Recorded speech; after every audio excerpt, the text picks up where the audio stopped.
Hello, folks. What's up, everybody? Sorry about that. All right, good morning, everybody. It's 10 o'clock here on this Saturday. We did one earlier at 8 a.m. it was, and just trying to do these as much as we can because a lot of preemptions have obviously have halted our news programs on air. So we're going to be on Facebook here.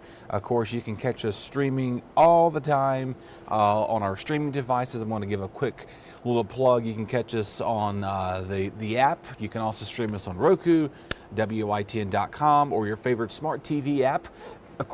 Excuse me. Of course, if you're on the go and you can't catch us live, again, these will be recorded for your purpose to go back and rewatch these later at a given time. So other than that, let me know if you can hear me. Always, we make sure the audio is working. I've got levels on my end. My microphone's on this time. Last time we did this, we had a good success rate with audio, so thank goodness for that. That did not cause any disruptions on anybody's front as well. But of course, usually when I do these, we try to put a little incorporation of a little news instead of just making it just weather. Last time when we met earlier this morning, we talked about the car washes. I know a lot of our news units, we've been busy sending our reporters out and our photographers as well out in this winter storm last week. So a lot of car washes. I've got to get mine at some point done in the next few days. Hope you have to do that too. Better yet, if you've got the equipment at home, you can just save a little extra. You can save a few extra bucks on yourself and just wash it for free. So that'll be something, if you're looking for something to do outside. It's a little chilly today. I mean, if you can make it work, go ahead. Just make sure you're bundled up on everything as well. But overall, most of us here are looking for a nice warm-up. We're going to get to those details coming up in just a few minutes. But this morning, though, I do want to run a quick story by our own Chris Cook. This is pretty interesting. Just, scrolling through our news page. Of course, the state's first dedicated pediatric medical helicopter. Takes flight here pretty soon in Greenville, and our very own Chris Cook was there when this happened yesterday. So we're going to take a look at that story, and then we've got another story that our own Elise Sandlin did earlier from the dentist, about a dental hosts the Kids Gives a Smile program. So I'm going to run this story regarding the pediatric medical helicopter flight taking place again. Our own Chris Cook was there when he took this story on. So we're going to let this play for you right now. This helicopter is a first for North Carolina. ECU Health made it specifically to transport children from hospital to hospital. East Care Program Director Trey Lebrecht said it's all about helping Eastern Carolina's most vulnerable. Well, we're saving lives, and that is how you manage rural health care. Transports greater than 3.5 hours is cut in half with the asset that we have that we're putting in service. The helicopter cost $6.4 million, paid for by ECU Health. The equipment inside the helicopter was funded by the Children's Miracle Network and donors. Pitt County parent Rita Myers said she and other parents can sleep better at night with this new resource. This is an opportunity to really make sure that our kids are getting the care that they need in the amount of time that they need. And Children's Advanced Practice Executive Director Dr. Elaine Kudnick explained why having an aircraft specifically for children is such a need here. In 2025, we transported approximately 1,200 children, ranging in age from infancy up to adolescence. So it's really expanding that access to care for when kids need it in their community. Jessica Yelverton is Children's Advanced Practice Assistant Director. She said this couldn't happen without generous funding. We're very thankful for our donors. We have lots of specialty equipment, isolates, ventilators, cooling blankets, all types of things that are very specialized for the small babies and the pediatric patients that we take care of.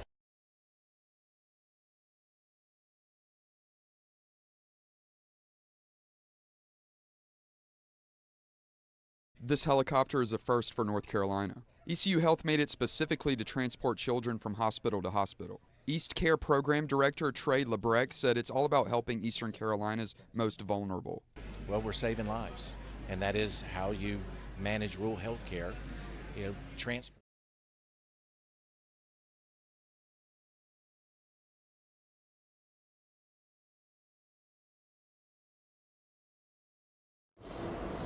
Be nice if you could hear me, right? It's so many switcheroos over here. Anyway, great program there. They're happening at ECU, and we're going to switch gears now to discuss ECU's dental hosts the Give a Smile program to provide free dental care in the community. Again, our own Elise Sandlin put this story together for us yesterday, so we're going to take a look at that one. This time, I'll make sure the audio is working this go around. Smiling, it's the best medicine. And Friday, ECU Dentistry worked to help children in the community dust off their pearly whites. And the best part is, it was free. Definitely a relief just to get a break from the financial aspect, but also ECU has been a great asset for us because this has not been our first visit. We've been very blessed to have them. The program was open to patients already on record at ECU School of Dental Medicine who don't have insurance or Medicaid and would be paying for dental care out of pocket. When they called some of the parents, the parents actually cried because they were able to get care for their kids and they couldn't afford it. And so it makes a big impact that we can get that done today for them. 25 children were able to receive care, and for Adeline Lapp, that also meant conquering a fear. The only reason I was scared really was because the last time I got x-rays, it hurt when they put something in my mouth. But today was a lot faster because it wasn't my first time. And her mother says they always feel like valued patients. They're concerned. I'm not just another number or case file. I feel like a seen person. It makes me feel very good about that. ECU School of Dental Medicine partners with East Central Dental Society to host the Give a Kids a Smile event. The program was launched nationally in 2003 through the ADA Foundation. A lot of kids usually fear going to the dentist. I mean, I think all of us at some point in our lifetime did, but good to see them doing things like that, especially for children that need to go to the dentist, and helps them out for a lot of people with that too. So, but like it mentioned, said that the program was open to patients already on record at ECU School of Dental Medicine who didn't have insurance or Medicaid, and we paying for out of pocket of that too. So good to have some positivity happening here in the East. We always appreciate those little fluff good news stories. Obviously, of course, we do have to report on hard-hitting news at times. But anyway, something that's not hard-hitting is the weather. It's quiet for the first time in a long time. I feel like on the weekends, at least anyway, we've had quite the story to tell with a lot of rain and wintry weather in our forecast. So overall, if you're looking to be outside this weekend, it's going to be chilly with that. But overall, you kind of could see there those the dry weekends versus the wet weekends. It's been really interesting to see how many weekends we've had a lot of rain and precipitation with that too. So you kind of could see that one dry weekend. That's this weekend only alone. This is rather interesting to see all that. But other than that, we're pretty quiet all the way around the board. Thankfully, the winds will be dying down, but they're not calming down today, unfortunately. They're going to be getting gusty here all day today, staying windy out there too. That north flow, 15 to almost 30 mile an hour sustained. Here's some of the wind gusts this afternoon. Look at that. We got a 52 there in Elizabeth City, 44 Jacksonville. We got 36 there mile an hour in Newbern. That's your wind gust, 20 mile an hour gust here in Greenville. So it is getting windy, breezy. You want to, obviously, if you have loose objects outside, bring them in so they're kind of not out of the ordinary. But other than that, though, we are staying pretty quiet here. A lot of our area continues to see the chilly temperatures here. So if you're looking to be staying warm inside, this is a good weekend for it. That's your feels like temperatures. You see that right there. And the actual air temperatures feel like the 30s and 40s. And they're going to continue to stay that way for today, tomorrow, and the Outer Banks, unfortunately, is not going to be warming up anytime soon. Look at these dew points here. The amount of dry air. It is so dry outside right now. We haven't had a lot of increased moisture minus the rain we saw a few days ago, and then that wintry weather too on top of that. And you can tell the change in that drastic color change there back towards I-95, but for the rest of our inland spots, there's no change to that. Real quick update to you here. I'm going to start wrapping things up here pretty soon. I'm going to try to get to your 8 day as quick as I can because I know a lot of you want to try to get out and try to do it. You've got other things to do on Saturday, but we do appreciate all of you all for checking us out here. Cold weather alerts are in place and through this weekend. that's not changing anytime soon. We do have some wind advisories all the way around the board, all until 7 p.m. That includes our northern counties up towards north of I-95 and even portions of the Outer Banks too. So we're starting to see those breezy conditions kick in. That's going to stay with us all day today, unfortunately. More of the same as we go towards tonight and tomorrow morning. We're quiet here on the radar, maybe a few snow flurries north of the Alligator River toward the Albemarle Sound, a little snow back towards the the northeast region, and then only quieting down there as you go towards portions of the southwest corridor. Of course, several weeks back, they had all that rain and that atmospheric river there that caused a lot of flooding, a little bit of snow out towards the mountains of New Mexico there. So other than that, seeing breezy conditions in the Pyrochem, also in the Neuse River. It's windy. See the canopies blowing around in the water too. So definitely you want to stay two hands on the wheel kind of day. So once we get past this early morning and the early afternoon hours, we're going to stay cold. Temperatures dropping in the 30s tonight, in the 20s and teens tomorrow morning. So you want to talk about some bitter air. It's coming back again for us, that we're not letting this go until we get to really about Tuesday. We're going to finally warm up a little bit here, but for tomorrow, cold and breezy, less windy, but still breezy at times as well. Not much of the way of precipitation expected as our temperatures drop down to the 20s. Here's your wind gusts, your sustained wind forecast here, showcasing those north breezes continuing all day long tonight. Tomorrow morning still, it is going to be just howling as you're going to bed tonight. And by sunrise tomorrow morning, it's not going to be going any better along the coastline. That's why there's coastal flood alerts there for some of those localities. And staying less windy inland. Unfortunately, the coastline is going to be dealing with that wind all through Monday morning. Here's your wind chills tomorrow, by the way, at 4 or 5 in the morning, single digits. Yeah, it is not going to be a pleasant start out to Sunday morning if you're heading out to anything, church activities, whether you're doing any sort of errand runs, whatever it is on your calendar. Do know that it is not going to be pleasant. Just please bundle up. Wind chills tomorrow afternoon finally get out of the 20s, and then getting in the 30s by the afternoon and late evening, so it'll actually feel somewhat near the air temperature, minus Plymouth, where you see towards Manio, Columbia, Hatteras, Beaufort, and Elizabeth City, where your wind chills are going to be mostly in the teens tomorrow night. We could see a few teen degree wind chills Monday morning, but mostly above freezing, above the wind chills it is. Here's your Valentine's forecast real quick here again, showcasing some wet, chilly, rainy conditions. That's a sneak peek at that for next Saturday. Doesn't look very sunny for Valentine's Day. It does look like we're going to be staying chilly once again as another surge of some cooler air moves back in our forecast. So once again, we can't seem to have consistency around here. As you all know, the forecast can change like a dime and a flip of a penny here, a lot of our area. Highs Monday, 40s. 60s Tuesday, Wednesday, 50s on Thursday. Seasonable temperatures there holding for us by late week, minus that rain chance Friday into Saturday. I know a lot of your weather apps are showcasing, oh, what is this? What's that little white icon? Is that a snowflake? I don't know. We're going to wait and see. Again, I think I've already emphasized, and our whole weather team has, we can be hopeful for snow, right? If you want more snow, I love snow. I grew up in it growing up as a kid. I always hoped for snow days. We got all of them.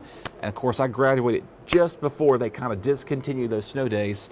And then when I got into college, you kind of go, okay, you hope for a day off in between, but you really don't want to be missing any more class assignments as you need to. But then everything's online now, so you can do everything virtually through Zoom and Google Classrooms or Google Meets or whatever it's called now with that too. So that's the way things are going. We'll see what happens. Regardless, we could just see mostly a cold, rainy weekend as of now. Will that change? Yes. That is not a set in stone forecast. Russell will be in tonight, and I'm back with you tomorrow. We're going to be updating you all week. Jim is out all week, by the way, so you'll have me all week. Most of that, we'll be updating that. Zach Holder also is with us back again. He's taking a very, very much needed time break.